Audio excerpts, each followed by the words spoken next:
United States warship 115. You are entering the area of a military blockade. This blockade of Iranian ports will be enforced and applies to all vessels regardless of flag. Any vessel that further intends to enter or exit an Iranian port will be subject to the right of visit and search in accordance with international law. If you attempt to run the blockade, we will compel compliance with force. Over. Straightforward, and you know what? You better do what they say. U.S. forces issued that warning to ships in the Strait of Hormuz. Do not defy the U.S. blockade of Iranian ports.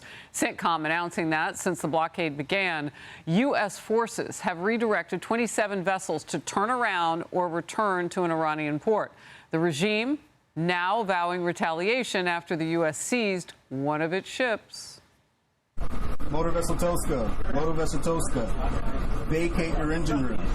Vacate your engine room. We're prepared to subject you to disabling fire. And they did. They destroyed that engine room. U.S. forces repelled onto and seized that Iranian-flagged cargo ship that tried to breach the naval brigade. Meanwhile, we're learning more about the alleged new commander of the IRGC. One reporter for a news outlet based in the Middle East says his predecessors were, quote, school teachers compared to this guy. Oh, this guy's evil. A source tells Fox News U.S. officials, including Vice President Vance, will soon depart for Pakistan for the second round of peace talks. However, a spokesperson for Iran's foreign ministry and the capital of Iran, Tehran, has not agreed to attend those talks. So we don't know if they're going to show up or not. A lot of news, and we're on top of all of it. We'll bring you the updates on this as we get them. Let's begin with an Iranian woman who lived a luxe life and now in custody after she was arrested at Los Angeles International Airport. Investigators say she brokered the sale of weapons on behalf of the Iranian government. And those weapons include Iranian-made bombs, drones, assault weapons, and millions of rounds of ammo into Sudan. She is expected to make her first court appearance today, later this afternoon. You're watching Outnumbered. I'm Harris Faulkner, here with my co-host Emily Campagno. Also joining us today, Rosanna Scotto, Fox 5 New York anchor and host of The Underground Economy on Fox Nation. Lisa Booth is here, Fox News political analyst, and Joey Jones, co-host of The Big Weekend Show and retired U.S. Marine bomb technician.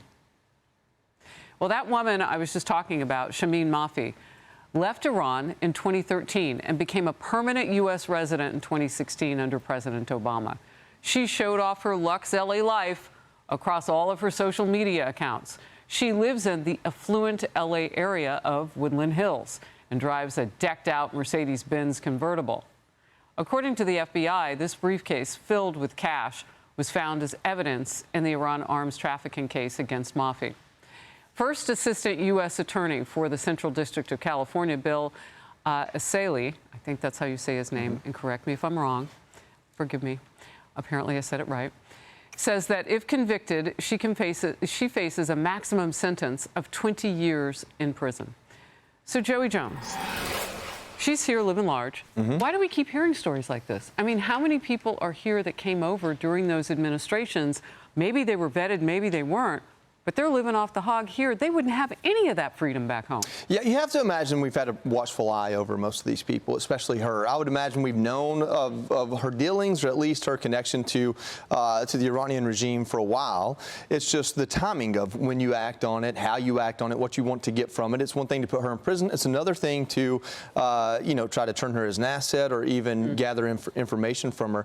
I'd imagine some of those lines either ran out or this was just the right time in the conflict to move on, or maybe to further constrict the Iranian government. What she was trying to do was I think what she did was broker a deal through a series of kind of shell companies to have Iran sell munitions, mainly drones, to Sudan. They have a brutal civil war going on down there. All of this obviously already restricted internationally.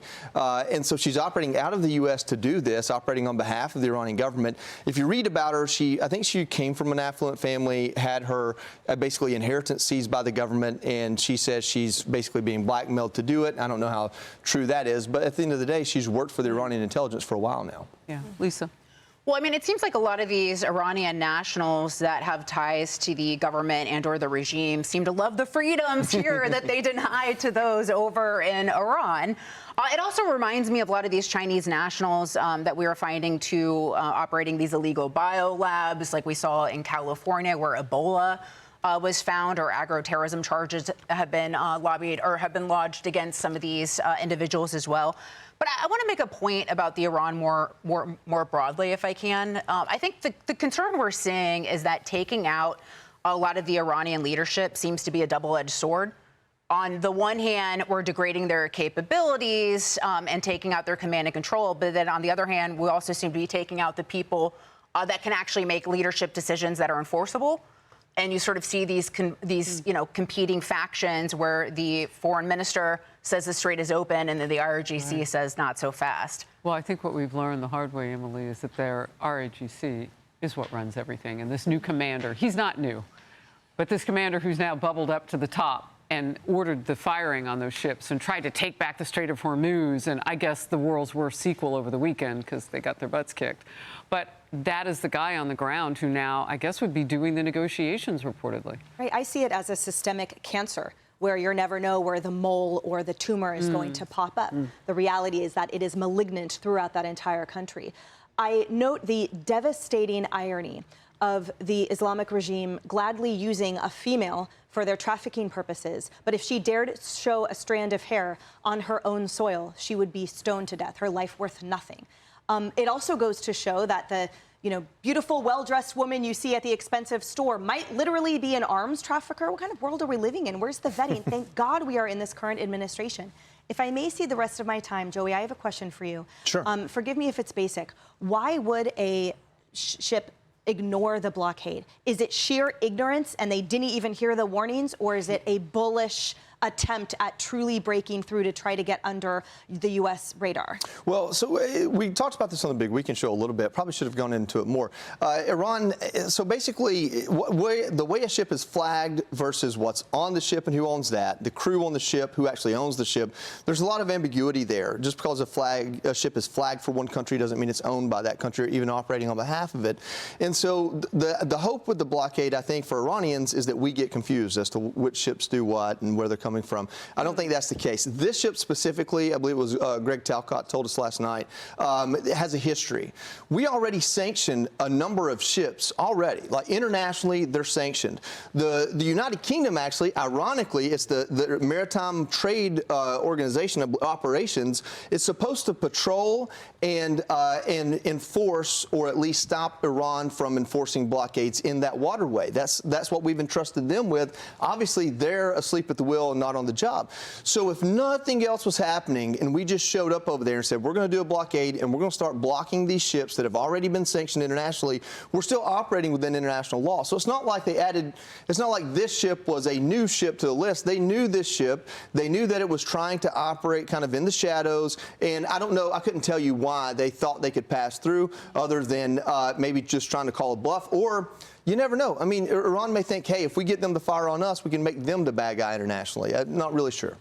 Well, and it could be a sign. I mean, we know that the ROGC commander, Kahidi, that's what we're being told, has ordered this to happen over the weekend. I mean, those are the reports. And the idea of this government being disjointed, I don't know that's a negative thing. I mean, think about it. I don't think it's a negative thing. We wouldn't want the Speaker of our House and our Vice President to be on polar opposite sides, not listening to each other.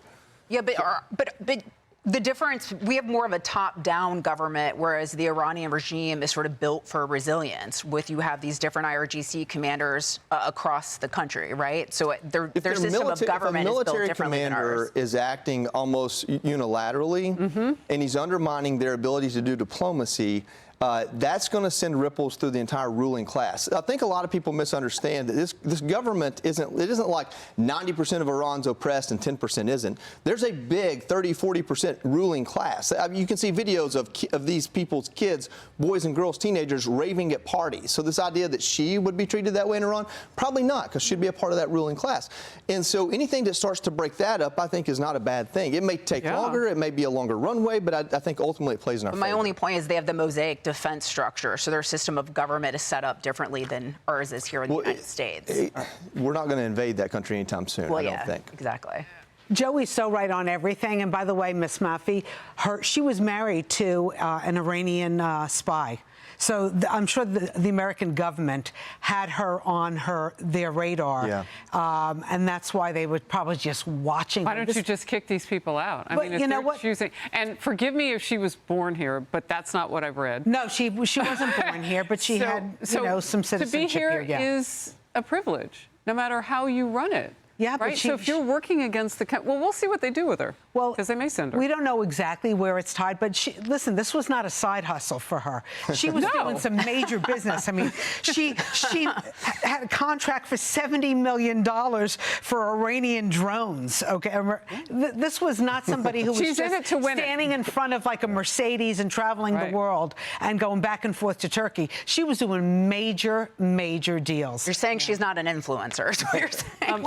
I had one extra Different thing kind of to add when we were talking about the IRGC. So Vice Admiral Harwood told me last hour, 103,000 to 150,000 members of the IRGC, notwithstanding some of the ones that, we've taken out, and so is Israel.